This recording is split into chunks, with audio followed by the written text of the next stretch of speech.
From EWTN, the Global Catholic Network, this is EWTN News Nightly. Hello and welcome to an EWTN News Nightly Labor Day special. I'm Tracy Sabol. We begin with the 2024 presidential election, where labor unions represent one of the biggest voting blocs. They continue to have an impact on presidential politics, even if their overall numbers have dropped. And with a tight race between former President Donald Trump and Vice President Kamala Harris, they could sway the vote. White House correspondent Owen Jensen introduces us to two people who know the issue very well. Labor is now key to who will decide the next presidential election. Labor unions and the membership will be the deciding factor. Jack Yost from the Catholic University of America teaches about business. He says labor unions have historically supported Democrats, but about half of the membership of unions these days will probably break towards the Republican. This is extraordinary. President Joe Biden credits unions with getting him elected, first to the Senate, then all the way to the Oval Office here in the West Wing. Well, I would encourage President Biden to continue reaching out across political party lines, to bring Congress together and not only support a political party agenda, but to open up their eyes to the real needs of the people. Angelica Sanamaro serves as the director of the American Labor Museum. She says Pope Leo XIII was a key figure who sought to protect the working class. And we can't go back to the time when workers in our country did not have their rights. There is a dynamic relationship between management and labor, and there's a mutual accountability that works for everybody's advantage, which is to create jobs, create job security, create greater wages. The question now, how will that translate into votes this November? If we pick a state, say Pennsylvania, households that have a labor union member are about 15%. And if half of that goes towards the Republican, that will decide Pennsylvania, which will decide the election. One union comprised of hospitality workers is sticking with Harris, the Democratic nominee.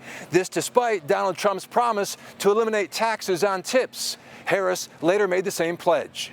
Reporting from the White House, Owen Jensen, EWTN News Nightly. Well, Democrats and Republicans claim that they are the party of the workers. So let's take a look at what both Vice President Kamala Harris and former President Donald Trump had to say in the recent past about labor unions. And as president, I will bring together labor and workers and small business owners and entrepreneurs and American companies to create jobs, to grow our economy, and to lower the cost of everyday needs.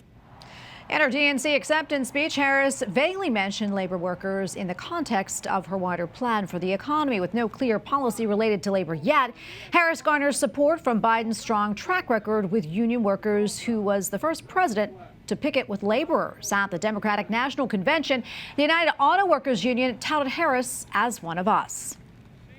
Well, you're the greatest cutter. I mean, I look at what you do. You walk in and you just say, do you want to quit? They go on strike. I won't mention the name of the company, but they go on strike and you say, that's okay, you're all gone. You're all gone. So every one of you is gone. And in his recent phone interview with Elon Musk, Trump complimented Musk on his firing of labor workers, evidence of Trump's history of anti-union policies. President Trump invited International Teamsters Union president to speak at the Republican National Convention, the first time a Teamster has spoken at the RNC in 121 years. The Teamsters president applauded Trump for his efforts to open dialogue with the union. Well, as we know, Labor Day weekend marks the unofficial end of summer, and many celebrate the day with backyard barbecues or maybe one last dip in the pool. But its beginning marked a significant change in American history that brought improved pay and working conditions for many, including Catholic migrants. Capitol Hill correspondent Eric Rosales joins us now with the details. Good evening. The halls of Congress are empty this Labor Day as Americans celebrate the national holiday with a day off from work. But many may not realize that the birth of Labor Day began in the 19th century with violent protests, strikes, and even riots for better working conditions and pay. In 1894, as I noted, President Grover Cleveland, signed it into law amidst the Pullman strike, which was both probably a sop to unionists, but also to the working class, both of which he believed were like growing kind of electorates. Ryan Reft is a historian in the manuscript division of the Library of Congress. I mean, Labor Day was first established as an event in 1882 by the Central Labor Union in New York City, which was like an umbrella group that leaned socialist, had Marxist members, but also had pro-capitalist reform members, craftsmen, and probably nationalities or ethnicities from across Europe. The march by thousands resembled a strike and brought together communities of unionized workers and their leaders. 5 years later, in 1887, Oregon became the first state to make Labor Day an official public holiday. By 1894, 30 states were celebrating it as well. The marches and parades showed the public and the media that workers, despite being immigrants, were Americans simply looking for improved working conditions, pay, and a better life. Many of the members of the unions were Catholic. Particularly in this later stage of immigration from 1880 to 1920, you've got Italians, you've got Slavs. Since then, Labor Day has evolved to simply enjoying the day off from work with family and friends. For lawmakers, Labor Day is about both. Celebrating those who built this country, those who went to work, those who occupied the factories, those who use a God-given talent. My son's birthday is this weekend, and we'll be going to an Aggie football game and kicking off the fall on Sure Texas style. So. Bottom line, enjoy the day off from work, but never forget the sacrifices of the early workers of the past who helped build America's strength, prosperity, and well-being. At the Capitol, Eric Rosales, EWTN News Nightly. Turning now to the spiritual side of labor, St. Joseph is the patron saint of workers because he taught Jesus the trade and craft of carpentry. With that, the child Jesus engages in skilled physical labor with his earthly father. Pope Pius XII said St. Joseph was a model of holiness to all workers. Benedict Sidegren has a closer look at St. Joseph the worker. The Catholic Church has long emphasized the dignity of human work. By working, we fulfill the commands in the Bible to care for the earth and be productive in our labors. Recalling that St. Joseph was a poor and dedicated carpenter, Pope Francis explained in a catechetical series on the saint in 2022 that not enough consideration is given to the fact that work is an essential component of human life and even a path of holiness. It is good to think about the fact that Jesus himself worked and had learned this craft from St. Joseph. Today, we should ask ourselves what we can do to recover the value of work. The devotion to St. Joseph the Worker dates back to the Middle Ages. During this time, the faithful started seeing him as a role model. He takes in the divine word and then he does it. In a recent interview with EWTN News, Bishop Robert Barron stressed that Jesus' foster father was a faithful and hardworking man. I've been thinking about Joseph a lot. I found a quote from Jose Maria Escrivá, which I really liked. He said, "The greatest male saint in our tradition was not a pope, not a bishop, not a cardinal, not a priest, not a deacon, not a churchman. He was a layman. He was a husband and an ordinary worker." By choosing to come to earth as the son of a carpenter, Jesus not only humbles himself and mirrors the creative work of his Father in heaven, but also shows the faithful the sanctity of ordinary work and the dignity of all laborers. So St. Joseph, the patron of the universal church, the greatest male saint in our tradition. And that should give, I think, hope to a lot of people, who are living ordinary lives. Look to him. I think what we see, he's the one who provides for and protects the Holy Family. And it's a great masculine fatherly role. And to live that in the most ordinary way in your family is to live heroically. St. Joseph the Worker reminds us that labor is not simply a means to earn a livelihood, but a fundamental right which expresses and increases man's dignity and a way to become a saint. In Rome, Benedict Sidegren, EWTN News Nightly. And we have a lot more still to come here on EWTN News Nightly, including from sinner to saint. But of course, she's not going to call herself a saint, but she had a great devotion to saints. Author Kate Hennessy talks about an American candidate for sainthood, her grandmother, Dorothy Day.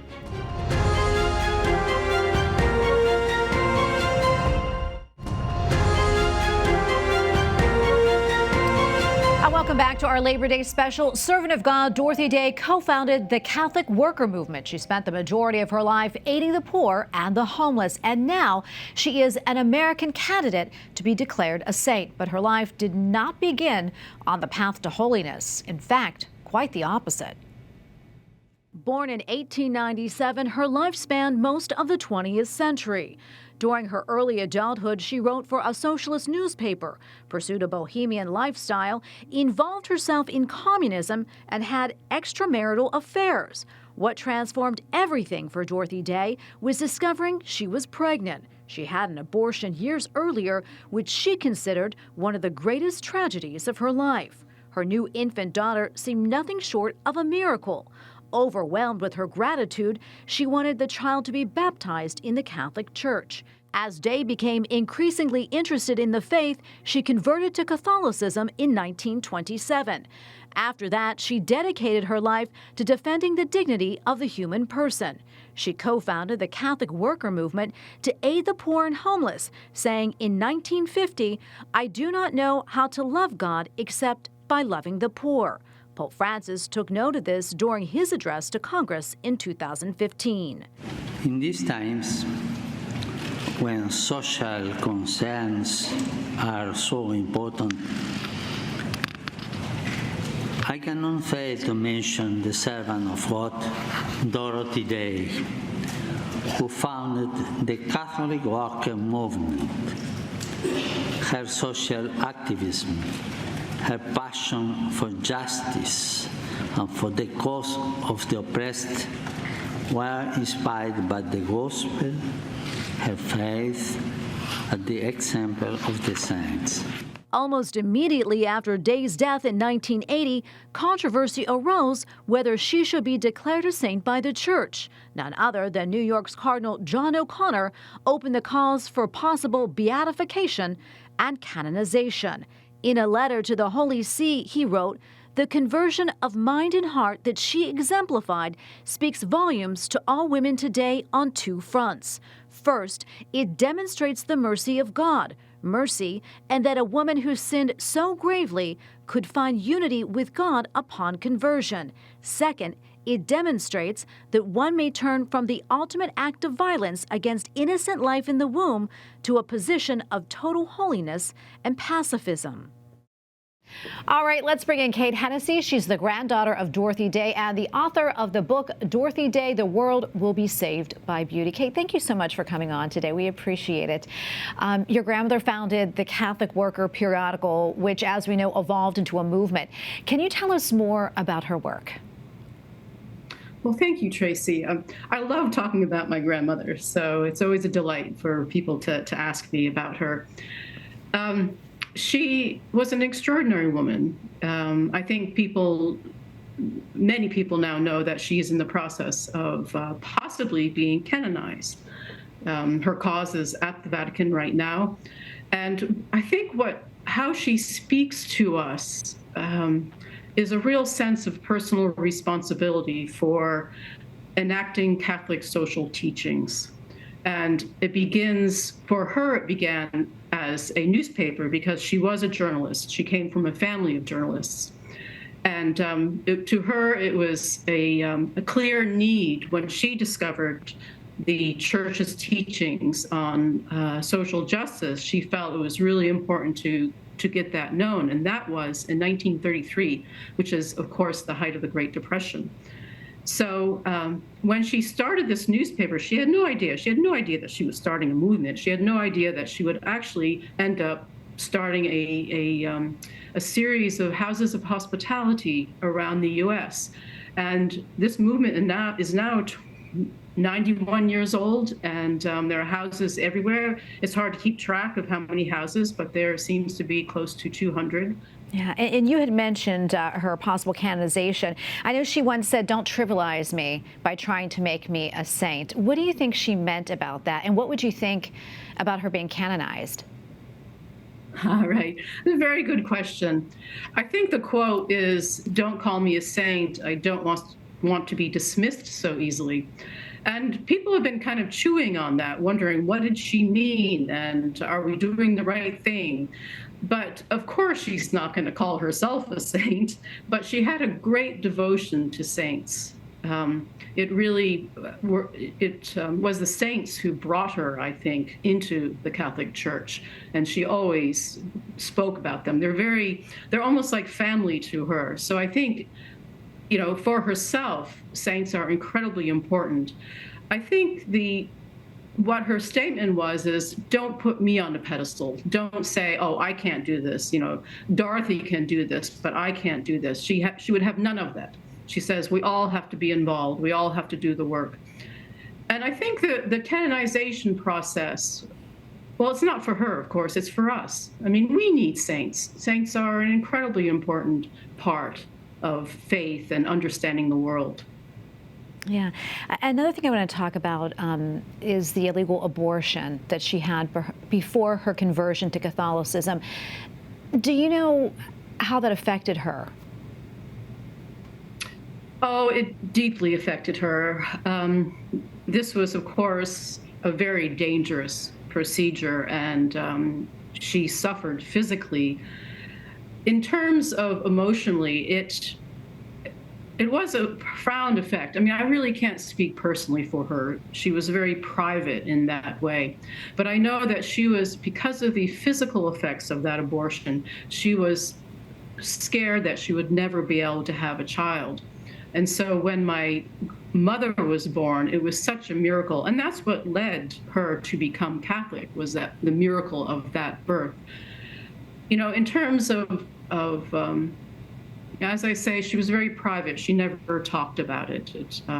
But clearly it paved a direction for her for the rest of her life. Absolutely, there is. And more than 40 years after her death, what do you think that Dorothy Day is teaching us today? I think she's teaching us hope, that there's always something that we can do. I think she's teaching us to follow our conscience, to really understand what we say we believe and live by that. I think she is saying we always must have hope.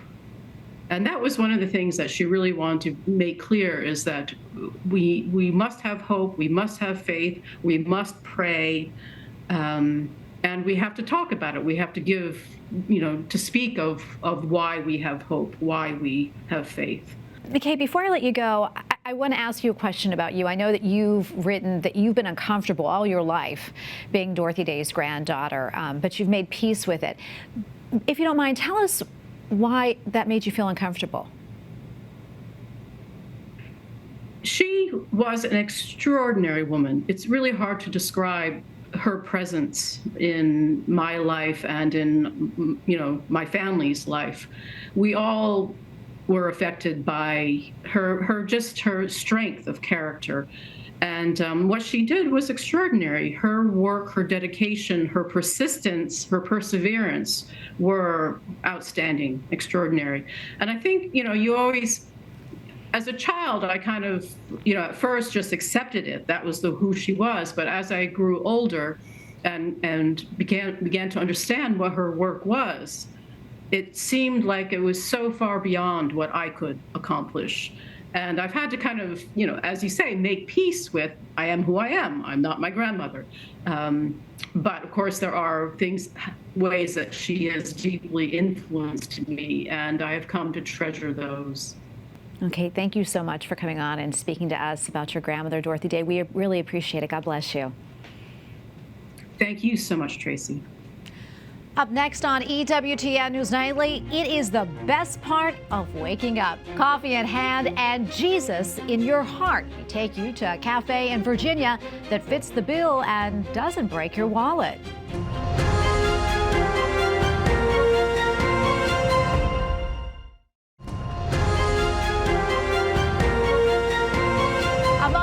Who extolled the virtue of work was St. John Paul II. He once wrote that work is good for humanity because it helps us achieve fulfillment as human beings. It was because of the Polish-born saint and his call for a new evangelization that a husband and wife were inspired to open an outlet for those who thirst for the truth, and thus was born a coffee shop.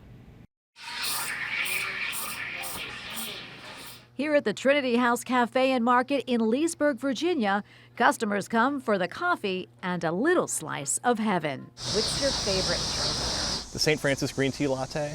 Located about an hour outside of Washington, D.C., this Catholic cafe is a world away from the hustle and bustle of the nation's capital. Yeah! Celebrating 10 years in business this year, Kelly Burke, mayor of Leesburg, Virginia, says this coffee shop has become a go-to for locals and visitors alike.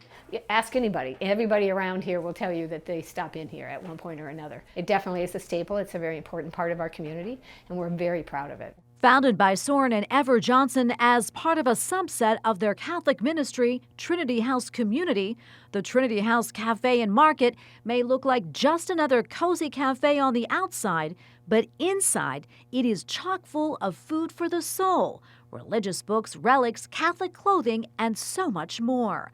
A place of inspiration for Catholics and non-Catholics alike. Our hope is that you'd walk into Trinity House, you'd sense a kind of immersive Catholic experience, that your heart would be lifted, and you could reimagine your own home, your domestic church, your Trinity House, and really go back to your family life with some fresh insights and inspiration. It's what Father Ed Guillou, parochial vicar at St. John the Apostle, loves about the cafe. His parish is just down the street, making it convenient for parishioners to get a cup of coffee and a spiritual pick-me-up. People come sometimes because they're Catholic and they like the environment, they feel at home there, it feels like a good place to grow in their faith, but many others just to get food and drink. And then they see these visual witnesses to the faith. Hopefully they're around some good Christian witnesses, and then certainly even the staff here spreading the gospel by the way that they live and serve. It's something Patrick, a regular at the cafe, says keeps him coming back. You can come across the street and grab a coffee and be surrounded by icons and crosses and whatever other religious art and kind of focus in on what matters and recharge a bit and then get back to it. Honestly, Catholic? I'm not. Not yet, is what I like to say. Serving customers and the Lord is what Ever and her husband Soren have made their mission. Her advice for others who are seeking to serve Christ through their work but don't know where to start? And I would just say the best thing that you can do to spread the gospel and do your part as a layperson in the church is just to draw closer to our Lord. Because the closer you are to him, the more he's going to take his opportunities to speak through you and to use you as a channel of his grace. The most important thing is let the Holy Spirit do it. And if you'd like more information about Trinity House Cafe and the Trinity House Community, visit their website, trinityhousecommunity.org. And we thank you for watching tonight. Remember, you can follow us on social media, Facebook, X, and Instagram at EWTN News Nightly. I'm Tracy Sabol. Good night and God bless.